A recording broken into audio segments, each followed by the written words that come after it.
बरेली दर्पण में आपका बहुत बहुत स्वागत है। कोरोना की महामारी ने विकराल रूप ले रखा है। यही वजह है उत्तर प्रदेश सरकार ने 59 घंटे का लॉकडाउन लगाया हुआ है। शुक्रवार रात 8 बजे से लॉकडाउन लगा और सोमवार सुबह 7 बजे तक लॉकडाउन रहेगा। इस लॉकडाउन का क्या असर हुआ है, इस पर हमारे साथ जानकारी जुटाएंगे। हमारे साथ बहुत सारे मेहमान और जर्नलिस्ट जुड़े हुए हैं। हमारे साथ जुड़े हैं व्यापारी सेवा संघ के अध्यक्ष अमित सरपाल जी जुड़े हैं हमारे साथ सोशल एक्टिविस्ट आजम जुड़े हुए हैं, हमारे साथ सोशल एक्टिविस्ट शानू साहब जुड़े हुए हैं। इस तरह से हमारे साथ जो है सोशल एक्टिविस्ट सुशील यादव जुड़े हुए हैं। सुशील यादव बरेली से ही हैं और आजम जो है हमारे साथ नोएडा से जुड़े हैं। साइम इसरार पीलीभीत का जो अमरिया ब्लॉक है वहां से जुड़े हुए हैं और हमारे साथ हमारे जर्नलिस्ट हैं किरण शर्मा और हमारे जर्नलिस्ट मुअज्जम बेग हैं। हम सबसे बात करेंगे। सबसे पहले मैं मुअज्जम के पास जाना चाहूंगा। मुअज्जम, अब तक की क्या खबर है इन 24 जिस तरह से जो है 59 आवर का जो लॉकडाउन रखा गया था उसका किस तरह से जो है असर नजर आ रहा है, आपने क्या देखा अब तक? जी जी जी बिल्कुल। जो 59 घंटे का लॉकडाउन है वो चल रहा है। कल रात शुक्रवार रात 8 बजे से सोमवार सुबह 5 बजे तक। बता दूं आपको, लॉकडाउन का असर देखने को मिला है। लोग कम बाहर निकल रहे हैं, जरूरतों के हिसाब से निकल। जिस तरह से निर्देश है जरूरी सेवा को छोड़कर आपको घर पर रहना है, तो कहीं ना कहीं उसका असर साफ दिखता है। बाजारों में भीड़ नहीं है, सुनसान है सड़कों पर। लोग अब जरूरी चीजों के लिए बाहर निकल रहे हैं। वाकई वाकई सुनसान जगह है। सुशील मैं आपके पास जाना चाहूंगा। मैं देख रहा हूँ आपके यहाँ जिस तरह की तस्वीरें नजर आ रही हैं, आप घर से बाहर निकले हुए हैं, किस तरह का माहौल है? जहाँ तक सुभाष नगर की हम बात करें, मैं मार्केट के पास ही देने आया हूँ और यहाँ पर सारा सब शांत है मामला। यहाँ कुछ भी नहीं है, कोरोना बिल्कुल हर चीज का पालन कर रहे हैं। जी सुशील, आपके कैमरे आपका उंगली कैमरे पर है, इसलिए आपका आधा वीडियो आ रहा है। कैमरे से उंगली हटाइए और बताइए, वीडियो दिखाइए, जरा तस्वीरें दिखाइए इलाके की। हाँ हाँ हाँ, ये देखिए। अगर देखा जाए सुभाष नगर इलाके में सुशील है और देखा जाए तो ये कह रहे हैं कि यहाँ पर लॉकडाउन का पूरी तरह से पालन होता नजर आ रहा है। लोग जरूरत के हिसाब से ही बाहर निकल रहे हैं, आपका यही कहना है? हाँ बिल्कुल बिल्कुल, सारे लोग। और मैं मार्केट में हूँ इस समय जी, बादशाह सराय के पास। जी वाकई आपकी तस्वीरें मैंने देख ली, यानी कि बरेली के और जगहों की बात करूंगा। मिलन, मैं आपके पास आना चाहूंगा कि दिन भर आप जो है पूरे शहर में कवरेज करने पर रहते हैं। किस तरह का बरेली का माहौल रहा? खासतौर से आप शायद इस वक्त जो है बड़े बाजार में हैं, पूरे शहर के बारे में आप थोड़ा सा मिलन बताएं हमको। रिजवान जी, जैसा कि इस वक्त मैं खड़ा हूं बरेली के बड़े बाजार क्षेत्र में। यहाँ पर जिस तरीके से सर्राफा मार्केट है और किराना मर्चेंट है, यहाँ पे बहुत भारी तादाद में लोग एकत्रित हो जाते हैं, जिस कारण से कोविड-19 पे बहुत असर दिखता है। लेकिन कहीं ना कहीं सरकार की गाइडलाइंस को फॉलो किया जा रहा है। 2 दिन का लॉकडाउन लगाया गया है, जिस कारण से यहाँ पर आप देख सकते हैं मेरे पीछे किस तरीके से पूरा सुनसान है।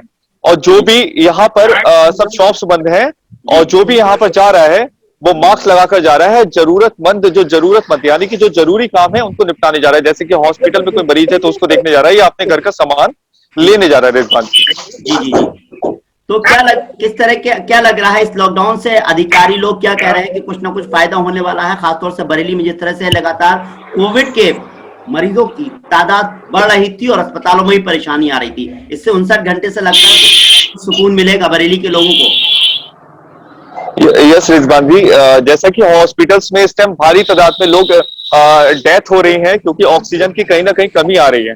इसी को लेकर तमाम लोग जो प्रशासन है बरेली का, एडमिनिस्ट्रेशन ने पूरे बरेली में कर्फ्यू लगा दिया है। ये 59 घंटे का कर्फ्यू लगाया गया है और इसमें आप देख सकते हैं रोड कितनी तरीके में खाली है इस टाइम।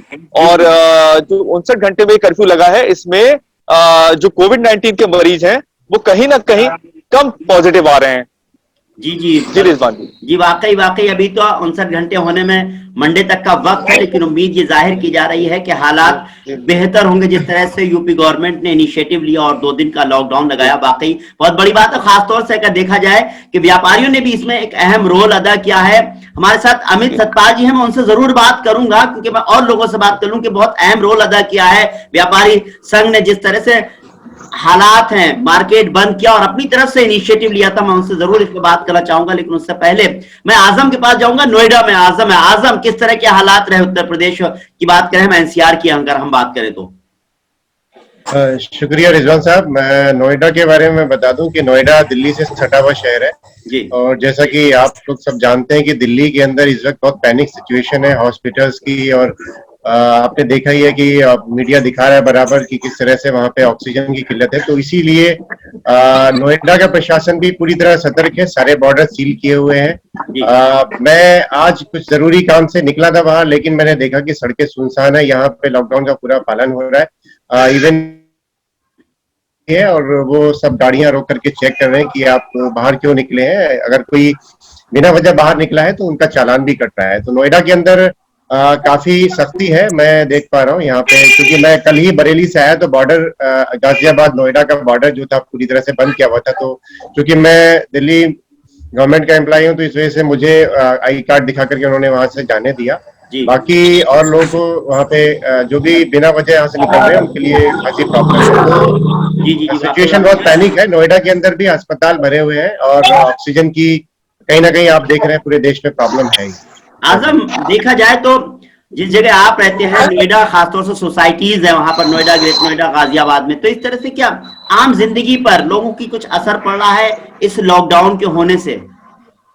बिल्कुल। अगर हम बात करें कि हमारे जो हेल्पिंग हैंड्स है, लाइक मेड है, हमारे स्वीपर्स है, या यहाँ पे काम करने वाले और भी लोग हैं जो डेली लाइफ में हम लोग को सपोर्ट करते हैं, तो उनके लिए खासी प्रॉब्लम है। जैसे कि अगर बात करें कि मेड्स हैं, तो जो कि यहाँ के लोग डरे हुए हैं, काफी डरे हुए हैं, क्योंकि मेड्स हैं, कई सारे घरों में काम करते हैं यहाँ पे, तो लोगों ने उनको फिर आने से मना किया है पूरी तरह। तो उनकी कहीं ना कहीं रोजी रोटी में बहुत फर्क पड़ रहा है, बहुत असर पड़ रहा है। जिस तरह से हमारी मेड थी वो भी नोएडा छोड़ करके वो बंगाल से थी, वो बंगाल चली गई है। तो हालांकि सभी को प्रॉब्लम है।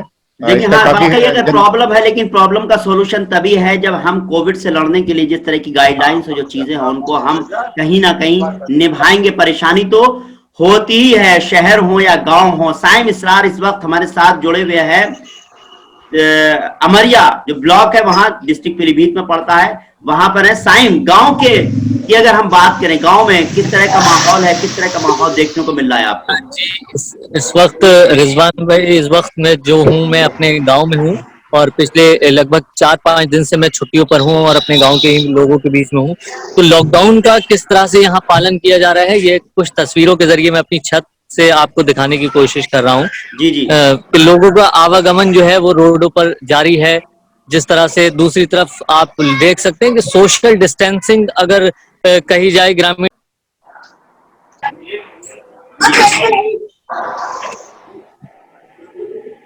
आपकी आवाज नहीं आ रही है साइम।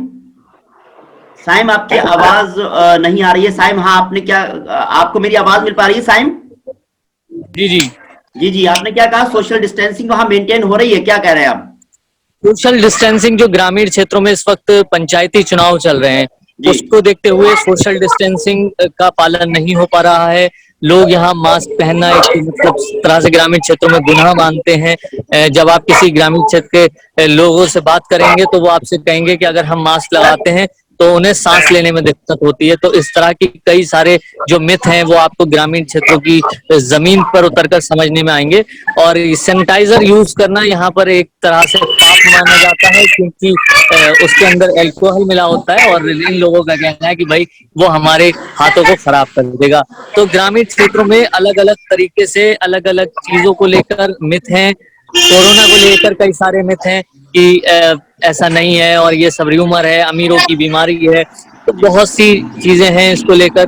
फिलहाल जो उत्तर प्रदेश सरकार का ये जो 2 दिन दिवसीय लॉकडाउन है, इसको लेकर सब पुलिस ने कोशिश की है, लेकिन कोई भी जागरूकता अभियान की तरह से देखा जाए या कुछ इस तरह से नहीं लगाया गया, जो ये कमियां हैं। और फिर जब चुनाव के बीच अगर ये लॉकडाउन हो रहा है तो उसमें कुछ एक स्पेशल तरीके से जागरूकता अभियान चलाकर जागरूक किया जा सकता था, तो जी जी जी, बेहतर वाकई होता। जागरूकता फिलहाल अभियान चलाकर किया जा बेहतर सकता है, था। फिलहाल बेहतर है। आप ये कह सकते हैं कि 70 से 75% तक ये लॉकडाउन सफल है। जी जी, वाकई 70 से 75% तक लॉकडाउन सफल है। ये गांव में गए हुए हैं साइम, उनको एहसास हो रहा है, हालांकि चुनावी माहौल चल रहा है। जब चुनाव हो रहा है तो वहां पर सोशल डिस्टेंसिंग किस तरह से मेंटेन की जा सकती है वो समझ में आता है। हमने तस्वीरें भी देखी हैं, चाहे वो ग्राम पंचायत के चुनाव हो या फिर हम कहें कि पश्चिम बंगाल के चुनाव हो या जो भी चुनाव होते हैं वहां किस तरह से सोशल डिस्टेंसिंग मेंटेन की जा सकती है वो साफ जाहिर होता है। मैं अमित जी के पास चलना चाहूंगा। अमित जी, वाकई अगर देखा जाए तो मैं बरेली के बारे में कहूंगा कि देखा जाए तो यूपी में जिस तरह से 2 दिन का लॉकडाउन लगाया गया, लेकिन आपने इनिशिएटिव लेते हुए 3 दिन की बात की कि 3-3 दिन का लॉकडाउन लगाया जाए या लॉकडाउन लगाया जाए। अब बहुत इनिशिएटिव थी, जब सरकार ने फैसला नहीं लिया था तब आप लोग जो है यहाँ पर एडमिनिस्ट्रेशन के पास जा रहे थे किसी तरह से लॉकडाउन लगाएं। एक बड़ा नुकसान होता है जब दुकानें कारोबार बंद होता है, लेकिन आपको उसकी परवाह नहीं थी। वाकई धन्यवाद रिजवान जी। हमारा हमारे सभी व्यापारी भाइयों का ये कहना था जी कि जो मंगलवार को हम लोग दुकानें बंद रखें, बृहस्पतिवार तक हम लोग बंद रखें, लेकिन हम सरकार के नियमों का पालन भी करें साथ साथ में। और इसी को देखते हुए जब सरकार का फरमान आया कि उन्होंने सैटरडे संडे लॉकडाउन रखने की कहा, जी तो हमारे सभी व्यापारी भाइयों ने इसका समर्थन दिया। जी लेकिन कुछ हमारे व्यापारी भाई ऐसे भी हैं जिन्होंने 2 दिन का अपने आप अपनी स्वेच्छा से बंद भी रखा है। जी तो जी मैं उन सभी व्यापारी भाइयों का बड़ा आभार है। जान है तो जहान है, बस मैं तो यही कहूंगा। जी, वाकई अमित जी, अगर देखा जाए मार्केट बंद होता है, जब बाजार बंद होते हैं तो बड़ा नुकसान होता है। आपको क्या लगता है कि क्योंकि देखिए कोविड से लड़ना है तो हमें इस नुकसान को, और भी लोग भी नुकसान जो है झेल रहे हैं, नुकसान तो जो है उसकी भरपाई हो सकती है, लेकिन कितना बड़ा, जैसे अगर शहर बरेली के बारे में देखा जाए तो एक बड़ा नुकसान तो व्यापारी वर्ग को भी हो गई। बिल्कुल साहब रिजवान जी, बहुत नुकसान है। लेकिन एक नुकसान, एक किसी भी फैमिली में अगर एक आदमी चला जाता है उससे बड़ा कोई नुकसान नहीं होता।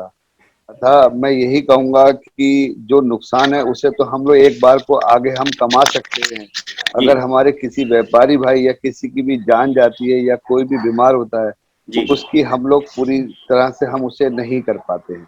इसके लिए ही हम लोग आज घर पे अपने सभी व्यापारी भाई भी लोग सब जने घर पे बैठे हैं और पूरे सरकार के नियमों का पालन करते हैं। वाकई वाकई एक चीज और है कि जैसे आप लोगों ने कहा था कि थर्सडे को भी लॉकडाउन रखा जाएगा, जैसे कि हम लोगों की नॉलेज में यह है कि 3 दिन का बरेली में लॉकडाउन रहेगा। उसके बारे में थोड़ा सा, जिस तरह से मेरी आपसे बात हुई थी, आपने कहा कि हम 2 ही दिन का है, पहले हमने एक प्लान बनाया था 1 दिन का और हो, और इसको कैंसिल कर दिया गया। पूरे जितने भी व्यापारी संघ थे उसके बारे में थोड़ी सी जानकारी दें हमको। अच्छा था साहब, हमारे लोगों ने, हमारे व्यापारी भाइयों ने ये फैसला स्वयं लिया था कि हम लोग थर्सडे का भी लॉकडाउन रखेंगे। जी लेकिन कुछ व्यापारी लोगों ने इसके बारे में हम लोगों से कहा कि जैसा सरकार चाहती है वैसे ही चलते हैं। जी तो इसमें कुछ लोगों का हमें समर्थन भी मिला। समर्थन तो क्या, अगर सही बताएं रिजवान जी, 90% लोगों का समर्थन ही था कि जैसा आप लोग कहेंगे, जी अगर थर्सडे को बंद करने को कहेंगे तो बंद भी रखा ही जाएगा। जी लेकिन जब सरकार की गाइडलाइन आ गई तो उसके अनुरूप भी सभी लोग चले। लेकिन ऐसा नहीं है, 50% लोगों ने अपनी शॉप बंद भी रखी। जी, इस मैं उन्हीं सभी, बृहस्पतिवार की थर्सडे की बात करूं, वाकई बंद रहे तो आगे, वैसे थर्सडे को तो बरेली में बंद ही होता है, तो आगे की क्या प्लान रहेगी कि थर्सडे को मार्केट बंद रहा करेगा? मैं सर अपनी तरफ से तो यही कहूंगा कि बंद ही लोग व्यापारी भाई रखें। लेकिन कुछ आगे जो प्रॉब्लम्स दिख रही हैं कोविड के रहते हुए, बहुत ज्यादा प्रॉब्लम्स आ रही हैं। जी तो बड़ा जो होलसेल व्यापारी है जी वो इस समय बहुत परेशान है। जी भाई उसको सप्लाई भी देनी है, उसको सभी काम करने भी हैं, जी जी जिस वजह से वो अब अपने टाइमिंग्स में थोड़ा कुछ बदलाव लाने की उसमें विचार ला रहे हैं सभी जी लोग। जी, वाकई टाइमिंग तो जैसे के बदल, जी जी, क्योंकि यह है कि टाइमिंग्स नुकसान भी के ना लिए हो कुछ, और लोगों की जान का जी नुकसान भी जी, ना हो। काम लेकिन भी इस तरह से चले। आपने बहुत बड़ी बात कही कि जान से बड़ा कुछ नहीं है, वो जो है जान सबसे पहले बचानी जरूरी है। मिलन, पूरे शहर बरेली की अगर हम बात करें, बरेली दर्पण जानना चाहता है कि अभी अस्पतालों के हालात किस तरह के हैं, ऑक्सीजन की समस्या, बहुत सारे अस्पतालों में ऑक्सीजन की समस्या हो गई, जैसे अपेक्स हॉस्पिटल में इस तरह की समस्या आई और जो है परिजनों ने आरोप लगाया कि साहब जो है ऑक्सीजन नहीं मिली, इस तरह से मौत हो गई। क्या बरेली में ऑक्सीजन की बात करें, बेड की बात करें, कोविड के मरीजों की बात करें, उसमें किस तरह की क्या जानकारी है आपके पास में? जी रिजवान जी, 300 बेड हॉस्पिटल जो बरेली में स्थित है वो सरकारी हॉस्पिटल है। कहीं ना कहीं देखा जाए तो 300 बेड हॉस्पिटल में लगभग जो संक्रमित हो रहे हैं लोग बरेली में वो 700 से 800 रोजाना हो रहे हैं, लेकिन वो हॉस्पिटल जो है वो 300 बेड का है। लेकिन जब वो मरीज संक्रमित जो होते हैं, पॉजिटिव आ जाते हैं, वो हॉस्पिटल में जाते हैं तो उनकी एंट्री नहीं हो पाती है और डॉक्टर्स वहां के कहते हैं कि आप होम आइसोलेशन हो जाइए। लेकिन उसके बाद कहीं ना कहीं उन्हें परेशानी हो रही है, वो ट्रीटमेंट नहीं मिल पाता जो एक हॉस्पिटल में मिलता है। जी सीरियस बात है। वाकई जो ट्रीटमेंट जरूरत है वो मिलना जरूरी है। आजम, अगर हम दिल्ली एनसीआर की बात करें तो किस तरह के हालात हैं अस्पतालों को लेकर के, ऑक्सीजन की समस्याओं को लेकर के, आपने अब तक क्या देखा वहां? रिजवान जी, जैसा कि मैं कल ही बरेली से इधर आया हूँ और हालांकि दिल्ली के हालात के बारे में मैं पूरी तरह से अपडेटेड हूँ। दिल्ली में क्योंकि मैं खुद कोविड रिलीफ वर्क में लगा हुआ हूँ, हमारी टीम पूरी तरह से काम कर रही है मुस्तैदी के साथ में। तो समस्या तो है, ऑक्सीजन की प्रॉब्लम तो है ही, लेकिन कहीं ना कहीं दिल्ली सरकार और केंद्र सरकार मिल करके जो है ऑक्सीजन का इंतजाम कर रहे हैं। कई दूसरे राज्यों से ऑक्सीजन इंपोर्ट की गई है और लगभग जो है अभी आज की बात करें तो लगभग हॉस्पिटल्स में ऑक्सीजन है इस वक्त है, क्योंकि डेली जो कि संक्रमित मरीजों की संख्या है वो 24,000 25,000 कभी कभी 30,000 तक भी पहुंच रही है। तो वो जिस तरह से मरीज बढ़ रहे हैं तो ऑक्सीजन की डिमांड भी उसी हिसाब से बढ़ रही है। लेकिन यह है कि कहीं ना कहीं मैनेज किया जा रहा है अब तक। और अस्पतालों की बात करें कि जैसा हॉस्पिटल्स की भी एक लिमिटेशंस है, इसके साथ कोविड तो एक है ही, इसके साथ साथ दूसरे फ्लू भी चल रहा है, वायरल फीवर भी चल रहा है आजकल मौसम की वजह से। तो लोगों को खांसी बुखार हो रहा है तो लोग घबराए हुए हैं, तो वो उस तरह के लोग भी हॉस्पिटल्स पहुंच रहे हैं। तो कहीं ना कहीं एक क्योस क्रिएट हो रहा है कि प्रॉब्लम तो है अस्पतालों में। जी वाकई प्रॉब्लम्स तो है हॉस्पिटल्स में। मुअज्जम, जिस तरह से हमारी बात हो रही थी, मीडिया रिपोर्ट्स आई हैं जिसमें कहा गया कि मई में बहुत ज्यादा पैनिक होगा, बहुत ज्यादा हालात खराब होने की इस तरह की संभावनाएं हैं। क्या लगता है, किस तरह की मीडिया रिपोर्ट्स थी वो?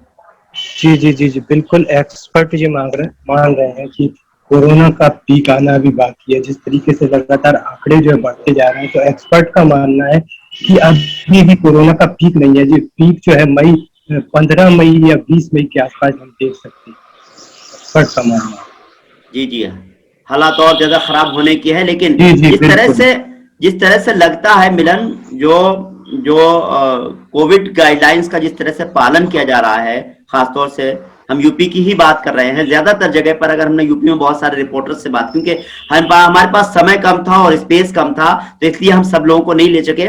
हम लगातार इस तरह की कोशिश करते रहेंगे कि अलग अलग शहर के जो है जो लोग हैं उनसे हम बात करें, हमारे जो जर्नलिस्ट हैं उनसे हम बात करें। तो क्या लगता है कि ये 2 दिन के लॉकडाउन में ही ये सब हालात सही होने की उम्मीद लग रही है, या फिर आगे इस तरह से चलता रहेगा जिस तरह से मुअज्जम ने बताया कि मई में और बुरे हालात होने की रिपोर्ट्स आई हैं और खराब होगा? जी रिजवान जी, जैसा कि मुअज्जम ने कहा है, बिल्कुल ठीक कहा है कि अगर 2 दिन का 59 घंटे का अगर लॉकडाउन लगेगा उसके बाद भी कोई प्रॉफिट नहीं होगा शायद, क्योंकि अब अभी आप देख सकते हैं कल ही रात 1121 केसेस पॉजिटिव आए, जबकि लॉकडाउन चल रहा है नाइट से। तो मुझे लगता है जहां तक है ये लॉकडाउन, अभी यूपी में चुनाव चल रहे हैं, उसमें सब फोर्स लगी है, तो कहीं ना कहीं लॉकडाउन का पालन सही से नहीं हो पा रहा है। लेकिन जब पुलिस वापस आएगी तो मुझे लगता है रिजवान जी की लॉकडाउन का पालन ठीक से होगा और जो सरकार है, उत्तर प्रदेश गवर्नमेंट है, वो सही से पूरे उत्तर प्रदेश में लागू कर देगी कोविड-19 के लिए जो कर्फ्यू लागू किया जाता है। ये बात तो सही है कि अभी चुनावी माहौल है और चुनाव में सरकार भी कहीं ना कहीं ढील दिए हुए है। अमित जी, क्या आने वाला समय आपकी नजर से क्या लगता है कि अच्छा होगा, या जिस तरह से रिपोर्ट्स आ रही हैं कि मई में और थोड़े से हालात खराब हो सकते हैं, आप अपने नजरिए से क्या देखते हैं? जी, हम तो यही कहेंगे सर, आने वाला वक्त बहुत अच्छा हो, भगवान हमारे सभी दोस्तों को, सब परिवारों को, सबको खुश रखे, हम यही चाहेंगे। लेकिन जो देख रहे हैं टीवी आप लोगों के माध्यम से, जो हम देख रहे हैं, उससे लगता है कि आने वाला वक्त बहुत महत्वपूर्ण है। हमें अपने सभी भाई बहनों को देखना चाहिए, घर परिवारों को देखना चाहिए, जिससे सभी लोग कुशल मंगल रहें। जी अमित जी, बस आप जाते जाते मैं आपसे ये पूछना चाहूंगा कि क्या संदेश देना चाहेंगे, क्या मैसेज देना चाहेंगे आपको अपने एसोसिएशन की तरफ से पूरे बरेली वासियों को नहीं बल्कि यूपी वासियों को? अगर देखा जाए तो चैनल तो पूरे इंटरनेशनल लेवल पर देखा जाता है। सर, मैं अपने माध्यम से, आप लोगों के माध्यम से यही कहना चाहूंगा, घर पर रहें, सुरक्षित रहें। अगर दुकान भी जाते हैं या आप किसी अपनी फैक्ट्री जाते हैं तो वहां पे सभी अपने कोविड नियमों का पालन करके अपना व्यापार भी चलाएं, अपने आप को भी सुरक्षित रखें, अपने आप को भी रखें, अपने परिवार को भी रखें। जी जी जी, वाकई धन्यवाद आजम, मैं विद्वान आपसे भाई। भी कहूंगा कि आप भी सोशल एक्टिविस्ट हैं और जिस तरह से आपने हालात देखे हैं और आप खास तौर से इस पर काम भी कर रहे हैं, आप भी अपनी तरफ से कुछ मैसेज देना चाहेंगे बरेली दर्पण के माध्यम से? रिजवान जी, मेरा एक ही संदेश है उन सभी लोगों को जो भी कोविड को मजाक में ले रहे हैं। जैसे कि साइम सर ने बताया, गांव ग्रामीण क्षेत्र में लोग बिल्कुल भी कोविड की गाइडलाइन का पालन नहीं कर रहे हैं। तो मेरा सबसे बड़ा संदेश यही है कि भाई आप लोग इसको सीरियसली लें, कोविड को हल्के में ना लें, और जो भी सरकार ने गाइडलाइन बताई है, जहां तक पॉसिबल है अपने आप को सुरक्षित रखें, अपने परिवार को सुरक्षित रखें। और ये बात ध्यान रखें कि जिस परिवार में एक व्यक्ति को कोरोना होता है तो समझ लीजिए कि उसकी वजह से पूरा परिवार पीड़ित होता है, और कितनी बड़ी परेशानियां झेलता है ये वही परिवार बता सकता है। तो वाकई मेरा संदेश सभी के लिए है कि सब लोग इसका पालन करें, कोविड की जो भी गाइडलाइंस है सरकार ने जो बताई है उसका पालन करें, और बिल्कुल भी इसको हल्के में ना लें, सीरियसली लें। और अगर कोई भी सिम्टम नजर आते हैं तो उसको जो है तुरंत अपने करीबी हॉस्पिटल या जो भी आपके डॉक्टर उनको दिखाएं। जी, वाकई वाकई सही बात है। इन सब चीजों का ख्याल रखेंगे ही आप, सोशल डिस्टेंसिंग मेंटेन करेंगे, कोई भी हल्की फुल्की बीमारी है, कोई भी प्रॉब्लम है तो डॉक्टर के पास जाओ, ज्यादा जो है परेशान ना हो कि एकदम आपको लगे कि कोविड जैसे हालात हैं। मैं सुशील आपसे भी कहूंगा कि आप क्या कहना चाहेंगे बरेली दर्पण के माध्यम से, कि कोई मैसेज देना चाहेंगे सुशील आप? हाँ बिल्कुल बिल्कुल, यही बाकी सब चीजें ठीक है यहाँ पर। जी बाकी सारी चीजें यहाँ पर लोग मतलब बिल्कुल सही तरीके से लॉकडाउन का पालन कर रहे हैं और कोई भी बिना वजह नहीं निकल रहा है, तो ये अच्छा बात है। मतलब ये इस क्षेत्र के लिए तो अच्छी बात है, वाकई पालन कर रहे जैसे आप सुभाष नगर में रहते हैं, आप अपने इलाके में जिस तरह से लोगों को देख रहे हैं, सोशल डिस्टेंसिंग मेंटेन कर रहे हैं, जिस तरह से लॉकडाउन का पालन किया जा रहा है, आप संतुष्ट हैं। और वाकई संतुष्टि होना भी चाहिए। अगर हम लॉकडाउन का सही तरह से पालन करेंगे तो उम्मीद है कि हम इस कोरोना की जो जंग है इस मामले में अब तो इस समय में जो है कहीं ना कहीं मात देंगे। मैं बहुत बहुत शुक्रिया अदा करना चाहूंगा आजम साहब का, अमित जी का बहुत बहुत शुक्रिया अदा करना चाहूंगा। मैं सुशील जी आपका बहुत बहुत शुक्रिया अदा करना चाहूंगा, इसरार साइम का बहुत बहुत शुक्रिया अदा करना चाहूंगा, अपनी टीम मौजम बेग और मिलन शर्मा, आपने वाकई जिस तरह से रिपोर्टिंग की है काबिले तारीफ। आप जो है बरेली के चप्पे चप्पे पर जो है और जहां पर भी हो उस पर पैनी नजर बनाए रखिए। हम इसी तरह का शो, इस तरह की गेस्ट को लेकर के, आप लोगों को लेकर के लोगों तक मैसेज पहुंचाने की कोशिश करेंगे, लोगों तक सही जानकारी पहुंचाने की कोशिश करेंगे। बरेली दर्पण की यही कोशिश है और पूरा तभी करेंगे जब आपका सहयोग मिले। फिलहाल मुझे इजाजत दीजिए, नमस्कार, सत श्री अकाल, आदाब। धन्यवाद।